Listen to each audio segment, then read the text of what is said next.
राज ठाकरे असं म्हणतात की एकनाथ शिंदे यांना असं प्रश्न विचारला की ते पुन्हा का आले, कारण ते मुख्यमंत्री होताना त्यांनी तेव्हा दुजी अर्ज दिला होता, मग त्याची अर्ज काय झालं असं राज ठाकरे प्रश्न म्हणतात. हो, बघा मुद्दा असा आहे की तुम्ही शरद पवारांच्या बाबतीत का विचारत नाही. शरद पवारांचं माझ्याकडे आता तुम्हाला सांगतो ठळक माध्यमांमधलं स्टेटमेंट आहे की मराठा आरक्षण कसं देता येत नाही. आज कसं काय शरद पवारांना कळवळा झाला शरद पवारांना आज कसा काय म्हणजे आमचं ते असतं की नाही आमचं गुराखी साहित्यामध्ये अरे बापा काय रे पाना फुटला, अरे बापा काय रे पाना फुटला. आज का शरद पवारला पाना फुटला बापा, काय एवढा लाड वाटला. तेव्हा म्हणले शरद पवार नाही नाही नाही, आता म्हणले संविधानातच दुरुस्ती करा.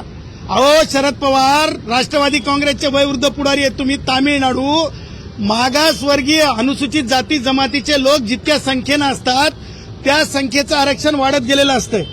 त्याच्यामुळे इतर मागासवर्गीयांचं आरक्षण हे पॉलिसी बेस्ड असतंय आणि अनुसूचित जाती जमातीचं आरक्षण हे पॉप्युलेशन बेस्ड असतंय. या भिन्न गोष्टी आहेत.